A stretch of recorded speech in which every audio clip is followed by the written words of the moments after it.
I hate myself a little bit. Only because I keep watching kind of shitty Netflix movies.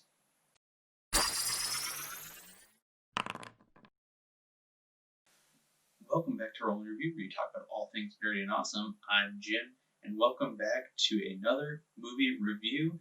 This time, we're taking ourselves a whole lot less seriously because I can't go to movies, so I watched crappy Netflix movies. And that's probably going to be a lot of what the movie reviews are in the future.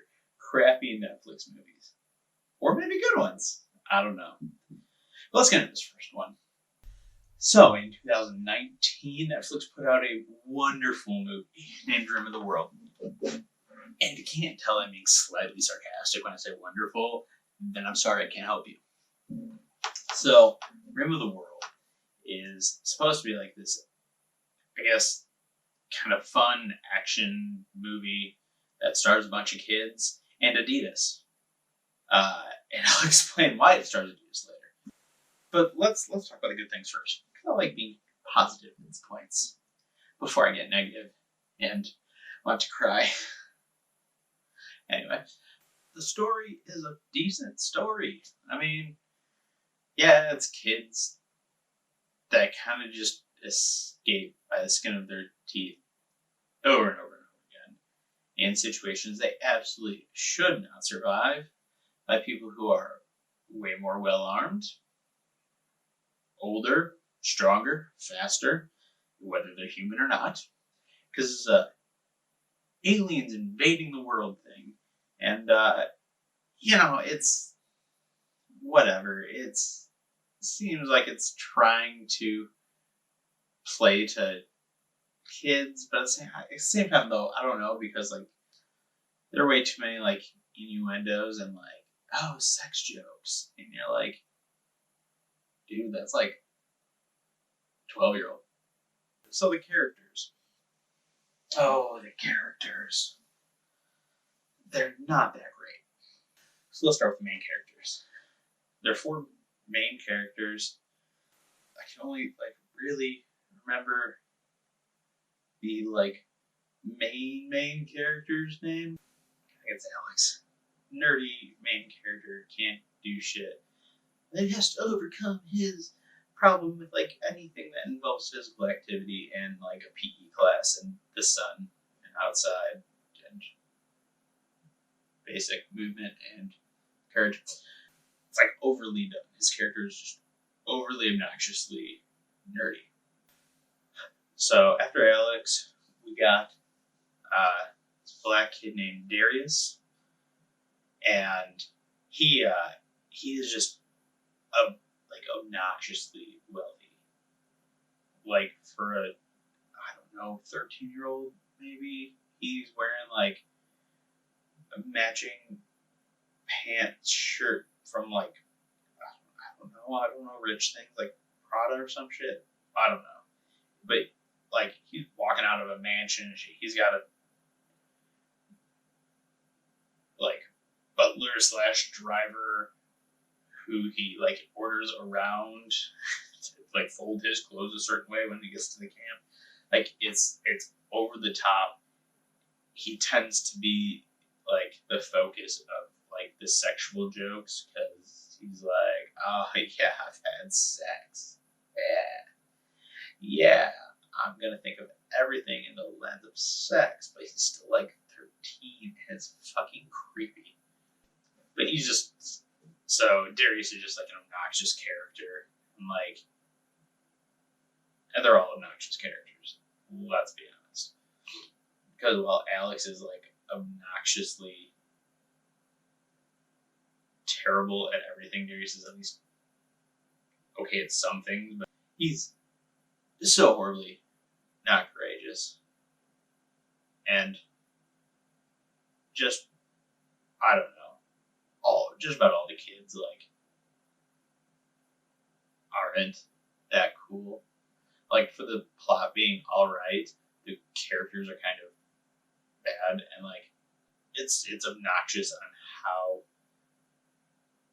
weird they act, especially in points where he's I remember when he decides to be courageous and he does a thing.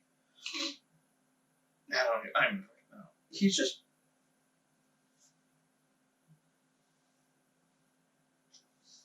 Anyway, he's not at all like a likable character until maybe the very end, and even still, oh, he has home problems. Okay, also, I'm kind of fucking stereotyping that his dad's going to jail. I'm not saying. I'm just, I don't know, fucking weird. But it's just like, I don't know.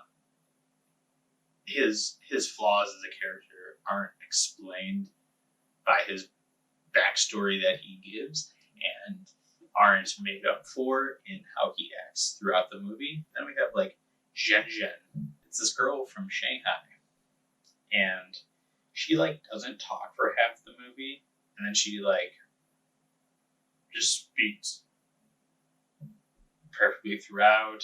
You have this weird romance between her and like the main nerdy kid Alex, and like who gets to sleep with her when they like are running from aliens and shit and have to sleep one night. There's like 2 beds for 4 of them. Like, oh, who gets to sleep with her? And they're talking about like cock block, do cock block Alex, and it's like, dude, you're all fucking 12 years old. You should be worried about it. Like, oh, it's nothing that a girl. Like, what the? Again, it's that like sexual tension they tried to build between 12-year-olds that makes, I would assume most people just feel slightly uncomfortable, at least because it's weird. And magically, she's just like, she is the like solution to so many things. Can't drive this car. It's stick shift. I actually knows how to do that. Like, it's just one of those moments where you're just like, really? Alright. Whatever. Sure. Tons of 12-year-olds know how to drive a stick. Because tons of adults know how to drive a stick. It's weird. And the last one, I feel like a bit of an older kid, Gabriel. He's. All of them are alright. That's about it. He's a juvie kid, escaped. Whatever, he seems chill. He, like, can't remember things that aren't written down, like numbers that aren't written down in front of him. I guess, like, I don't know if they're like, he's dyslexic or something. That's like, that's weird. He's obviously a smart kid.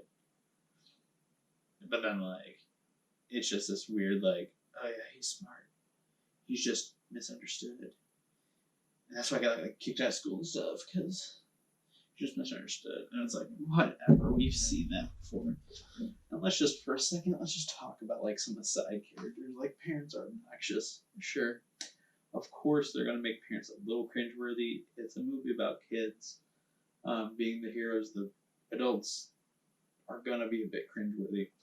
But like, all the counselors at the camp are just over the top. Like, think like the ridiculousness of like wet, hot American summer or whatever it is. That's also a Netflix thing, or at least the reboot or whatever was a Netflix thing. Paul Rudd and all that. Like, it's the obnoxiousness of that, except like rammed into the first 10 minutes of the movie, because that's like the only time people are around. But, like, you have the 2 black guys arguing who, like, I don't know, they're there for comic relief. They're not that funny. And I guess for some, like, social commentary, because, like, I don't know, at one point, they're like, oh, Alex, let me show you this, like, black handshake. And they show him, and then they're like, yeah, but never do it because you ain't black. What? And they're just like moving on, and they ask him like, "Oh, do the handshake." And he's like, "No, you told me not to do it because I'm not black." And they're like, I'm testing you." Okay, is this a joke? is this supposed to be the comedy? I don't know. When they're arguing about like why they're talking the certain way they do, like 80s black guys, like, because that's what the media wants us to do. That's what they want us to. It's like, is this supposed to be like social commentary of like portrayal of African Americans in media, like as like a throwaway line in an action movie starring 4 12-year-olds? I don't. That's it. Just feels out of place and weird. You have like one counselor who's just like the macho man. He's making out with all the chicks for I guess no reason. He decides he's like a drunk. He happens to sleep through the apocalypse, I guess, because he's passed out wasted. He also makes fun of Alex for chickening out ziplining. To like, let's be honest. Sometimes, if you've ever been to like a weird camp place like that, sometimes those places are a little sketch. And like, ooh, am I gonna go ziplining in those places? Maybe. It's weird because he's like, he chickens out. It's like day one and he chickens out. Okay, cool, man. Like, yeah, kid's nervous. Like, happens. And the guy just like makes fun of him on the way down, and it's kind of obnoxious and stupid. And I'm like, why was that even necessary? Seriously, why did you have to do that? Like, is it because you have to show every stereotype of every camp movie ever in like 10 minutes because you're about to leave the camp? So the characters are bland. They kind of suck.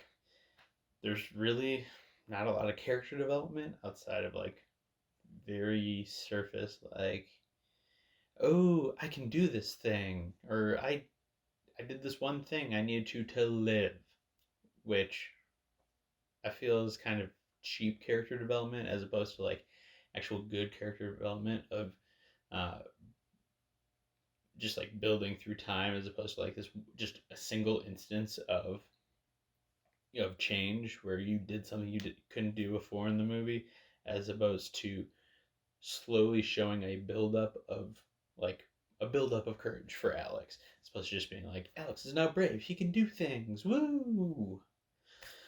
The studio clearly wanted to put some good money into this movie and to give us some good effects. And a lot of them are actually pretty solid. A lot of explosions, things flipping and going crazy. Cool. And some of the CGI, okay, yeah, it's fine. But there are just some parts where you have to sit there and look and just be like, how, how, how did they get away with it? Like, how did the production studio not look at that and be like, God, really, that's what you're giving us?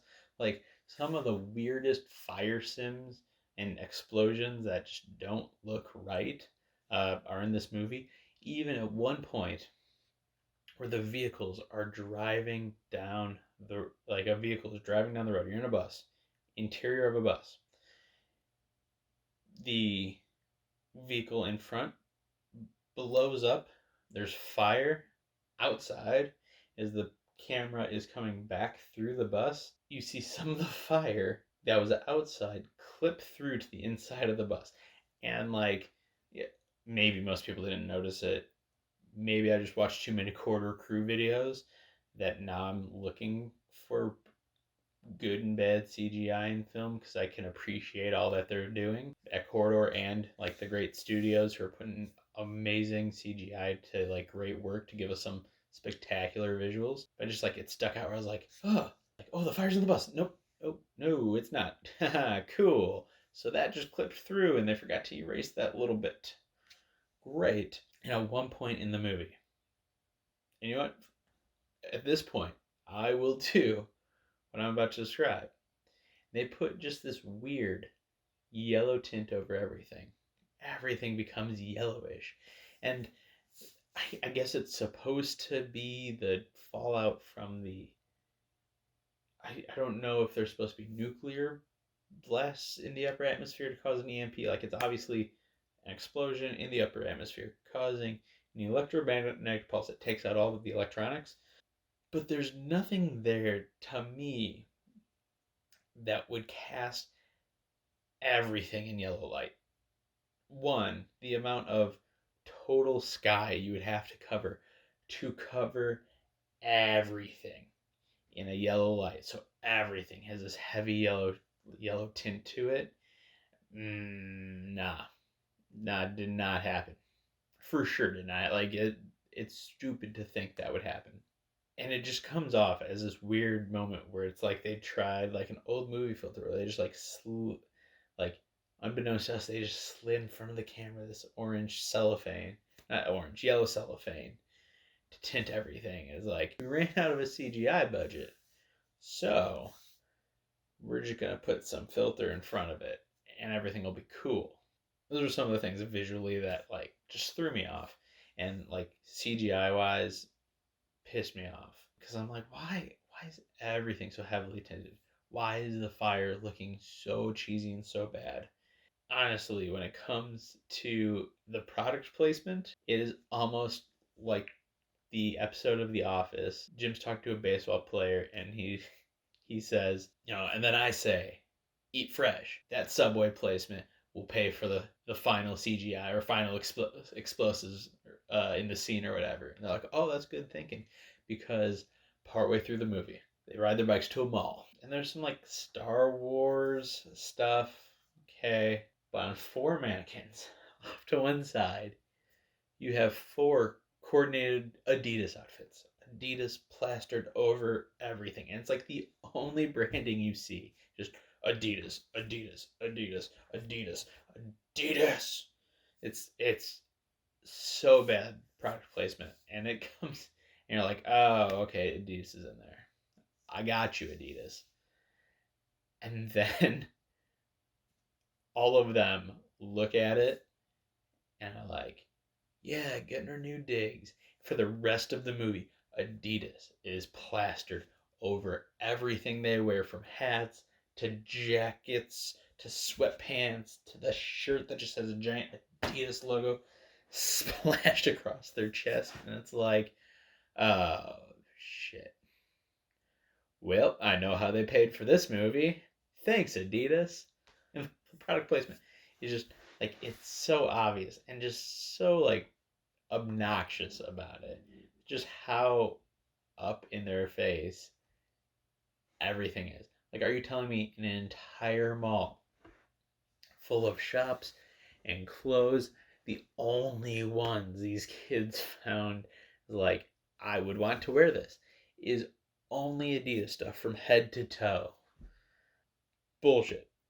At the end of the day, they somehow escape the alien over and over and over again, who is stronger and faster, seemingly invincible, and they save the earth. These 4 kids. If you can look past the obnoxiousness of some of the things, like, it is a fun movie. So out of a 1 to 10 scale, I gotta say, probably only gotta give this one a 7. Now, is it a good movie? No. Does it have a lot of like rewatch value? Nah. Is it? But it's entertaining. It's fun-ish. If you can overlook some kind of crappy CGI, the campiness of the side characters who are just like caricatures of their characters and like those types of characters in other movies, and if you can just enjoy the movie for what it is and not expect it to be anything more or anything that we would want to lead to a sequel or anything like that, yeah, give it a watch. Otherwise, it's probably not worth your time, and there's actually good stuff on Netflix to go watch. So I'm going to go watch some of that now, and I'll talk to you guys later. Bye.